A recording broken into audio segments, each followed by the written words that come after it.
السلام عليكم يا جماعة. دي ولاية حذروا ايه؟ حذروا حد يقول لي. دي ولاية جورجيا. جورجيا مش اتلانتا، جورجيا على مشارف دخول اتلانتا. تمام. لو تلاحظوا هنا يعني هتكلم عن المزايا والعيوب. اوكي، المزايا اللاندسكيب معناها الطريقة اللي تم بيها تقليم الأشجار والحشيش. تمام. لو تلاحظ هنا الأشجار كلها ورا جنب بعض متناسقة بطريقة غريبة جدا وجميلة جدا. تمام. شايفين المنظر يا جماعة؟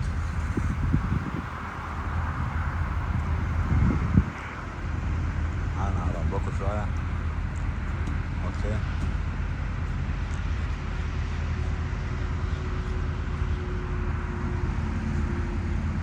طبعا دي كل ده عربيات راكنة. ده مكان الراحة بتاعهم.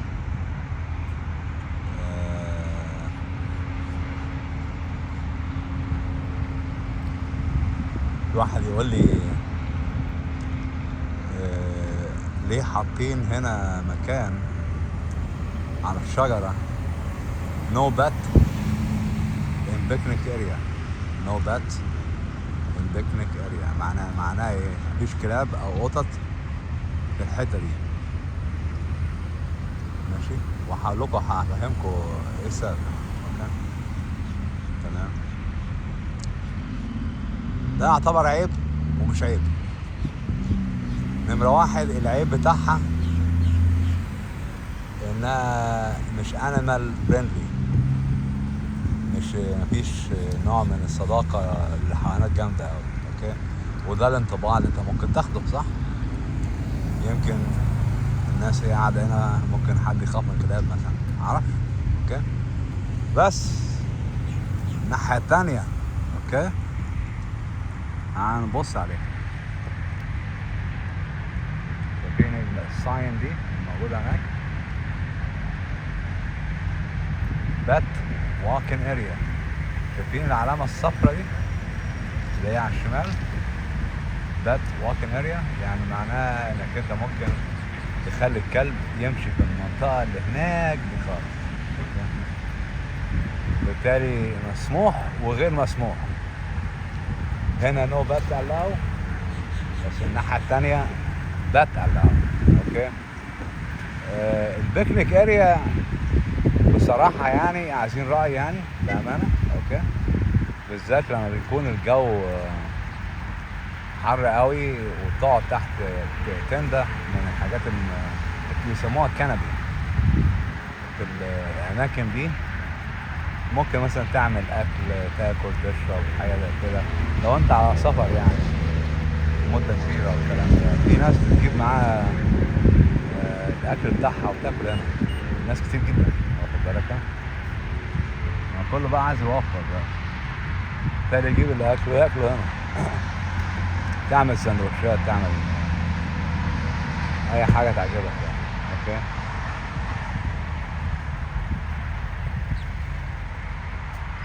وده الهاي واي.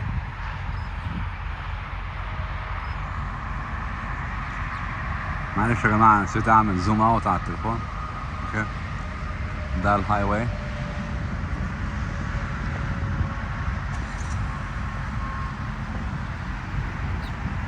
اجمل حاجة في امريكا انها ميلتنج بوت. يعني ايه ميلتنج بوت؟ معناها حلة بتنصهر فيها كل الجنسيات. بأمانة يعني والله حلة بتنصهر فيها كل الجنسيات. يعني معنى صح كله مع بعضه، اللي هو من الأرجنتين من اليابان من الصين من مصر من الدول العربية صديقة. اوكي. من افريقيا، غني فقير اسود ابيض. تمام.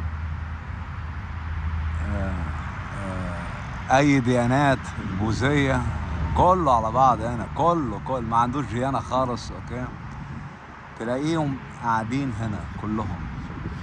وتقريبا ده سر نجاح الحياة في امريكا، ان الناس عملت تآلف مع كل الحضارات، بالتالي حسنت من اخلاق الجيل الجاي، الجيل اللي موجود من الاجيال والاجيال اللي هتيجي كمان.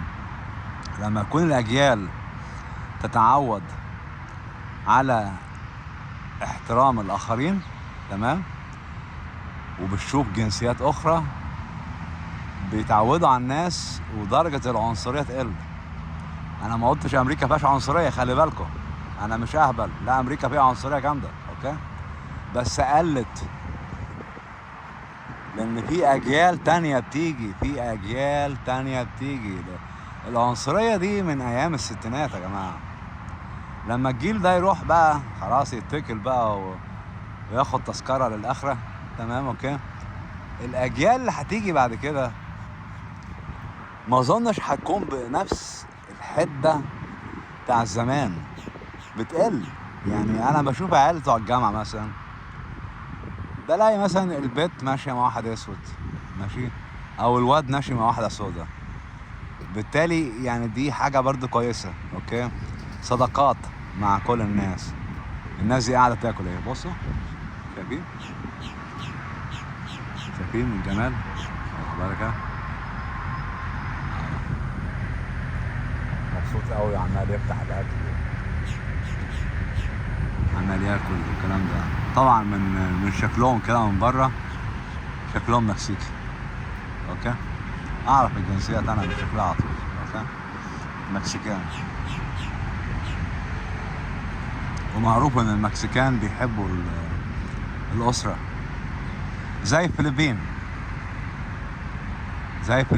وزي الصينيين. في كمان حاجات معينة لازم تعرفها عن كل جنسية. الفلبين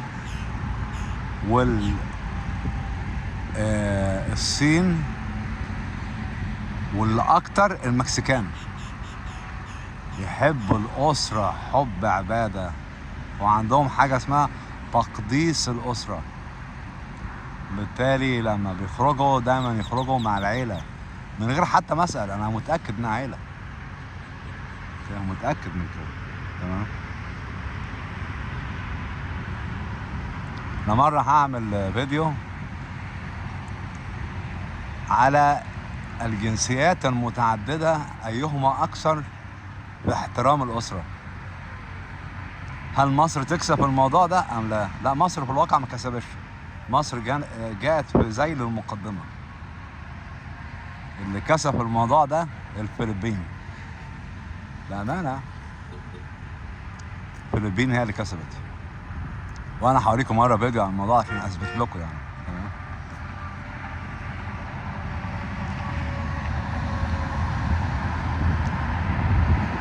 ايه انطباعي على ولاية جورجيا؟ رخيصة، يعني حطيت بنزين كان رخيص مش غالي، $3 30 سنت او 35 سنت حاجة كده، مش غالي قوي يعني، اوكي.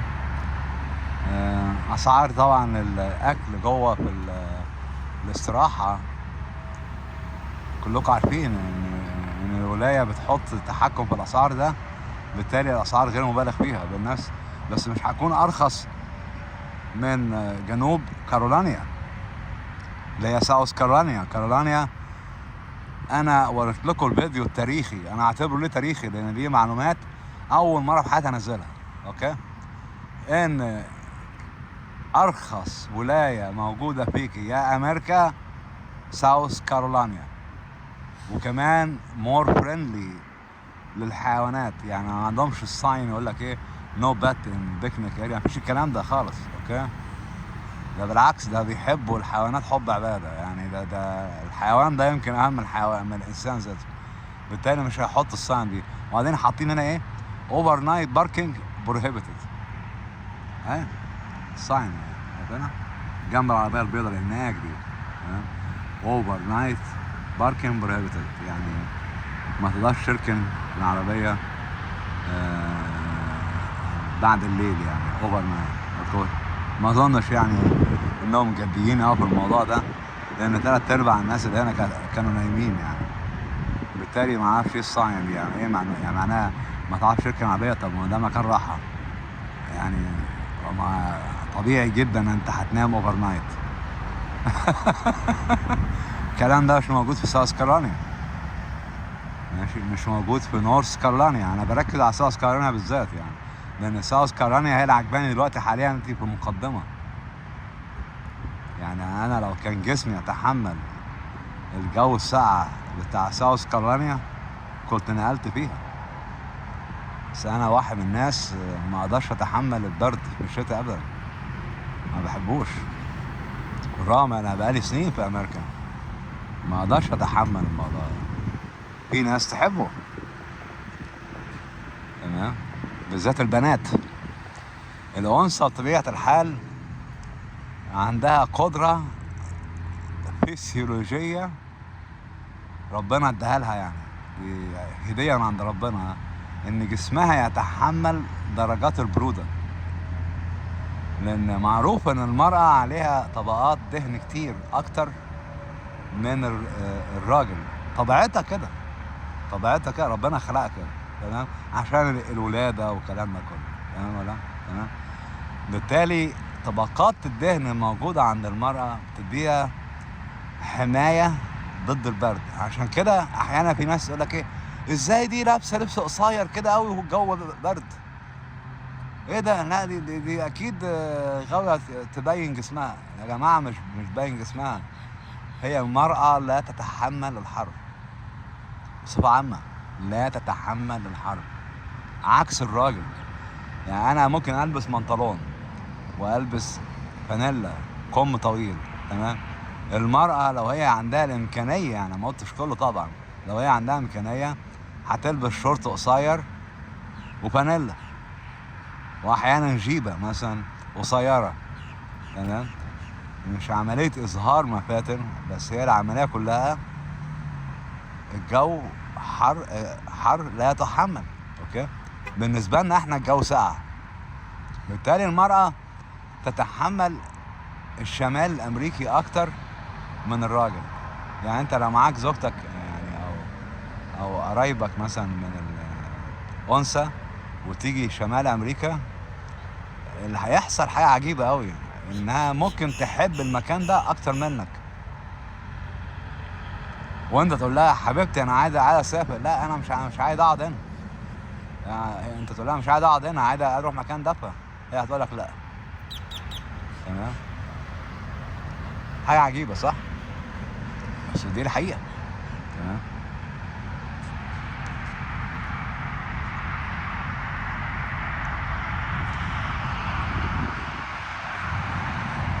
انطباعي على جورجيا، لا ما تاخدش المركز الاول، تاخد المركز مركز كام؟ المركز العاشر تقريبا.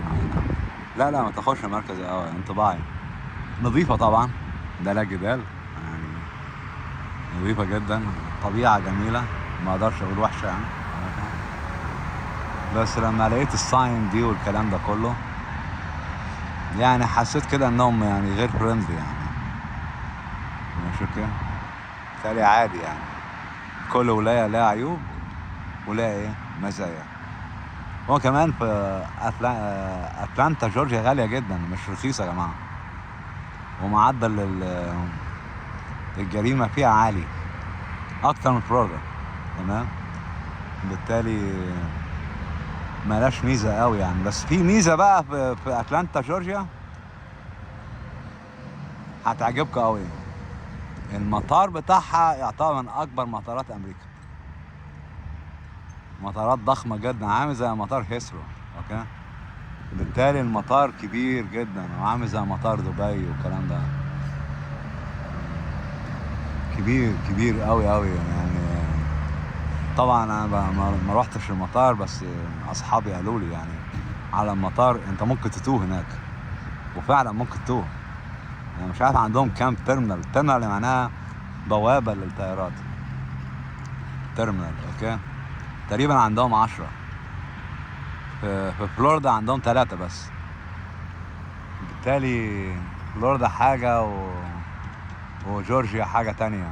ليه بقول الكلام ده؟ طبعا انا بقول الكلام ده لو انت مثلا شغال في نظام مثلا توصيل ناس من المطار لبيوتهم،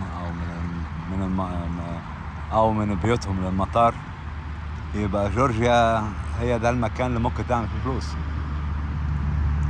كل ما بيكبر المطار كل ما البيزنس يزيد. تمام. بالتالي دي ميزة للناس اللي بتشتغل في السواقة. اتمنى يا جماعة يكون الفيديو عجبكم، واديكم شفتوا الهاي واي شكله ايه كمان، واديكم شفتوا فكرة عن ولاية جورجيا. اتمنى تكون عجبتكم يا جماعة، والسلام عليكم ورحمة الله وبركاته.